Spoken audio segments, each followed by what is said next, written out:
So while Donald Trump was busy threatening to annex Canada like some kind of discount store Roman emperor who just discovered a map, Mark Carney just pulled off what might be the most brilliant geopolitical chess move of the decade, and Trump didn't even see it coming, not even close, while the White House was obsessing over tariffs. And calling Canada the 51 Street state out loud, on camera, repeatedly. Carney was on a plane, quietly, deliberately, heading straight to the capitals of Europe to lock in something that will reshape the entire economic architecture of the Western world for a generation. The countermove. Chef's kiss. Here's the brutal irony.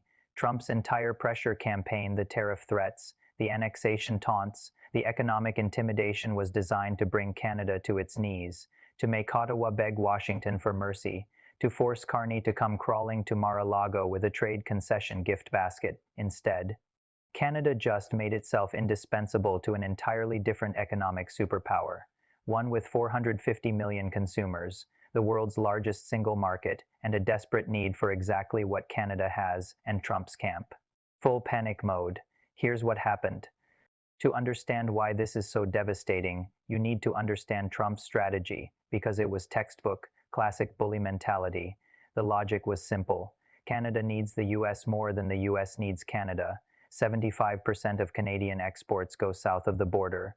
That's a leverage point. That's a chokehold. So you apply. Pressure, tariffs, threats, humiliation, and eventually the smaller, more dependent partner folds. It works. It has always worked on smaller nations, on nervous trade partners, on allies who couldn't afford the confrontation, the fatal assumption. That Carney would play the same game everyone else played, that Canada would get defensive, anxious, reactive, that Ottawa would spend all its political energy trying to appease Washington rather than reroute around it. They assumed the wrong man, because Mark Carney is not a career politician who stumbled into power. This is the former. Governor of the Bank of Canada, the former governor of the Bank of England, the man London trusted to steer the entire British economy through the wreckage of Brexit. This is someone who has sat across the table from the most powerful financial institutions on earth and emerged with exactly what he came for. He doesn't panic, he pivots. So while Trump was doing his strongman routine, slapping 25% tariffs on Canadian goods, floating the 51 Street state line at press conferences like it was a punchline that never got old, Carney was quietly on the phone with Brussels, with Berlin, with Paris, with every single European leader who was watching Washington's behavior. With growing alarm, and they were very, very ready to talk. Here's what Carney just secured and why this is absolutely devastating for Trump's entire leverage strategy. Canada and the European Union have accelerated and dramatically expanded the scope of CETA, the Comprehensive Economic and Trade Agreement, into something that now functions as a full-spectrum strategic alliance. We're not just talking about tariff reductions, we're talking investment frameworks, we're talking critical mineral supply chains, we're talking clean energy infrastructure, AI collaboration, and military-industrial procurement. We're talking about Canada embedding itself so deeply into the European economic ecosystem that redirecting trade away from the United States is no longer a crisis scenario. It's a contingency plan that's already been activated. Let me break down exactly how catastrophic this is for Trump's leverage. Canada has something Europe desperately needs right now: liquefied natural gas, critical minerals, lithium, cobalt, nickel, the raw materials of the green energy transition and the modern military supply chain, agricultural exports, pharmaceutical inputs, aerospace, components. Europe, post-Ukraine, post-energy crisis, is in full diversification mode. They are actively trying to reduce dependence on unstable supply chains. Canada just walked through that door, and here's the real knockout punch, the mechanism that makes Trump's tariff threat structurally irrelevant. Canada didn't just sign trade deals, Canada inserted itself into European supply chains at the input level. We're talking long-term offtake agreements, infrastructure co-investments, joint ventures where Canadian raw materials feed directly into German manufacturing, French energy grids, Dutch ports. Once you are embedded that deeply into a partner's industrial base, you are not a trading partner anymore. You are infrastructure. You don't tariff infrastructure. You don't threaten infrastructure. You protect it. Translation: even if Trump escalates tariffs to catastrophic levels, Canada now has an alternative market large enough and deep enough to absorb the shock. The chokehold just evaporated. Think about the irony here. Truly savor it. Trump's stated goal, his explicit stated goal, was to pull Canada closer into the American economic orbit, to make Canada more dependent, more compliant, more integrated with U.S. industry on U.S. terms, what he actually achieved.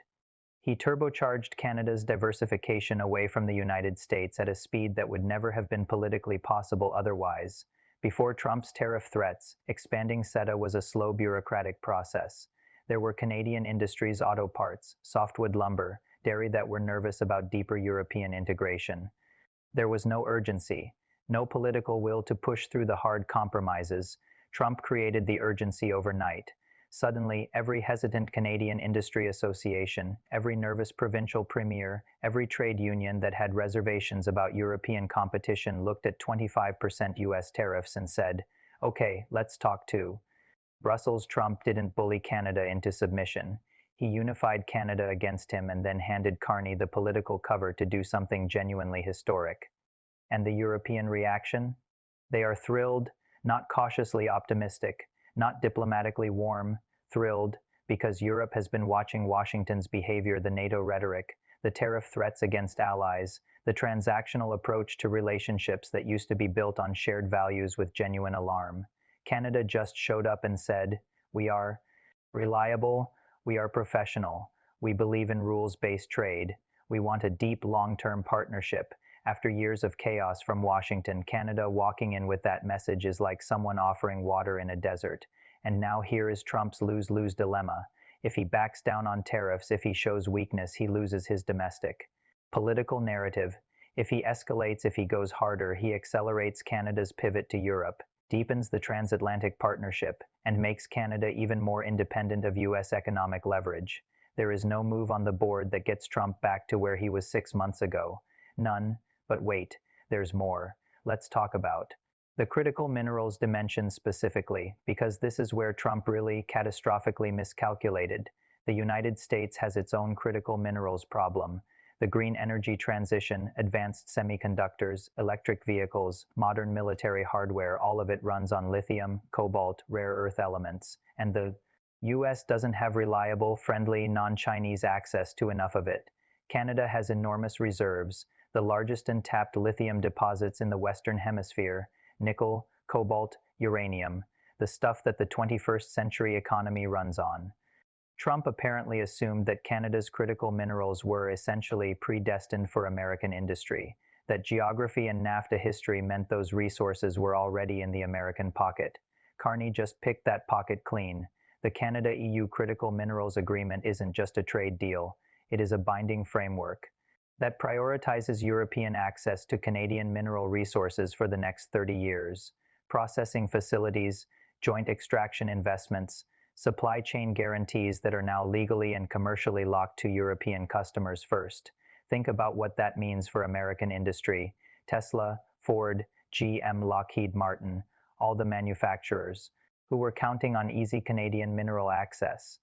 They are now in a bidding war against European competitors who got there first, who signed the contracts first, who built the infrastructure first, because Carney moved first, and the Americans who are watching this from Washington.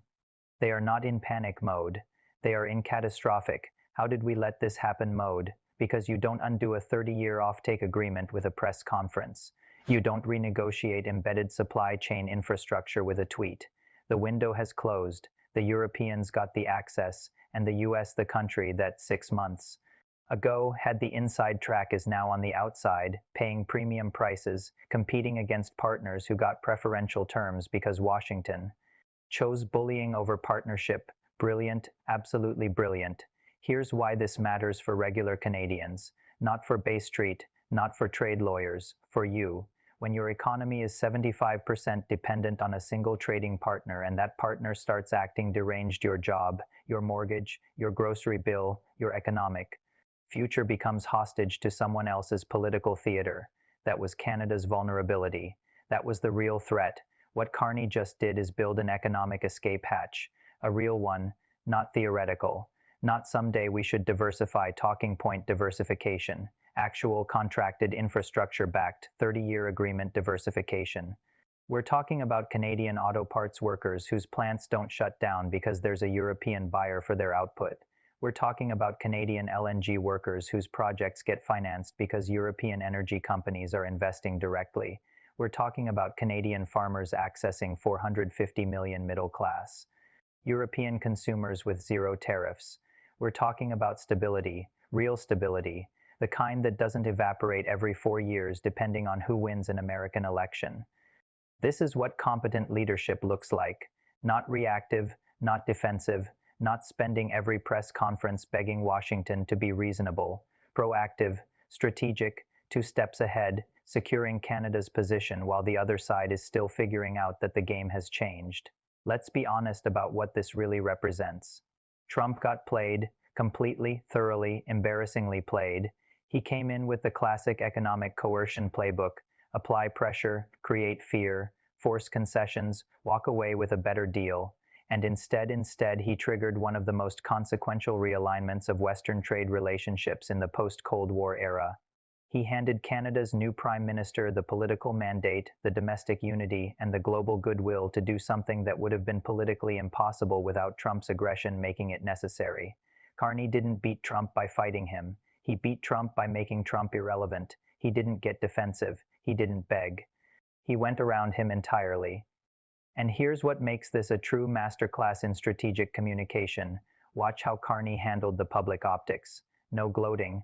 No press conference where he looks into the camera and says we just outmaneuvered the Americans. No victory lap. No Canada won, USA zero energy. Just quiet professional announcements, diplomatic language. Emphasis on partnership, on shared values, on building for the future. Because Carney understands something that Trump fundamentally doesn't. You don't humiliate your opponent so badly that they have to respond irrationally. You achieve your objectives, you secure your victories, and you give the other side just enough face-saving room. That they don't burn everything down out of wounded pride. The goal was never to embarrass Washington. The goal was to protect Canada, and that goal is now accomplished with surgical precision, without a single unnecessary escalation. That's not just good politics. That is elite-level statecraft. The Bank of England trained him well. Zoom out, because this isn't just about Canada and tariffs. This is about the changing nature of global power in the 21st century. For 70 years, the architecture of Western economic power was built around American centrality. The US dollar, US-anchored trade agreements, US security guarantees underpinning economic relationships. The implicit deal was, America leads, allies follow, and everyone benefits from the stability. Trump is systematically dismantling that deal, treating allies as rivals, treating long-term partnerships as one-sided relationships to be renegotiated by force, treating the entire global economic order as a zero-sum game where America winning requires everyone else losing. What Carney just demonstrated is that there is an alternative architecture, that the transatlantic relationship, the deep cultural, historical, economic ties between Canada and Europe is not just a secondary option. It is a fully viable, fully operational alternative to American economic centrality. And here is the most delicious part. Every country watching this, every mid-sized economy that is currently nervous about its own exposure to American economic coercion is taking notes. Australia, Japan, South Korea, Mexico, Brazil. They are all watching Canada's European pivot and asking, can we do this? How quickly can we replicate this model? Trump is literally building the playbook for how the rest of the world reduces dependence on the United States. While thinking he is strengthening American dominance, he is creating a world where America has less leverage, less influence, fewer reliable partners, fewer preferential trade relationships, less access to critical resources, less strategic depth, while Canada and the allies who follow its model builds a new web of interdependence that Washington is structurally locked out of. The irony is so devastating it almost loops back around to being funny. Almost. So let's bring it home. Trump wanted dependency. He got defiance. He wanted submission. He got solidarity. A Canada-Europe partnership that is now deeper, more institutionalized, and more strategically significant than it has ever been in history. He wanted leverage. He got irrelevance. This is what happens when bluster meets strategy, when transactional thinking meets long-term vision, when a man who thinks every relationship is a deal. To be one meets a man who understands that the most powerful deals are the ones where both sides genuinely need each other. Carney didn't just win a round with Trump. He changed the entire game. He built a new arena, invited new players, and left the old bullies standing outside the doors wondering why no one is scared of him anymore. And here's the most important thing, the thing that should genuinely reassure every single person watching this: the framework Carney built will outlast whatever comes out of Washington over the next 10 years. Trade agreements don't get unwound in a news cycle. Supply chain investments don't get ripped out by a press conference. The 30-year partnerships being forged right now between Canadian industry and European buyers, those are permanent. Features of the global economic landscape. Trump is temporary, strategy is forever. That's the difference between someone who governs by grievance and someone who governs by vision, between someone who plays for the next headline and someone who plays for the next generation. That's why Canada is going to be just fine, no matter what chaos comes next, no matter what threats get issued, no matter what tariff percentage gets floated on a Truth Social post at AM. The fortress has been built, the doors are locked, and the man who tried to knock it down is standing outside in the rain, realizing too late that he handed the builder every brick. Thanks for watching. If you found this breakdown valuable, hit that like button and subscribe. We do deep dives like this every week into geopolitics, global economics, and the strategic moves that mainstream coverage completely misses. Drop in the comments. Do you think this Canada-Europe realignment is permanent, or can Washington course correct? I want to hear your take. See you in the next one.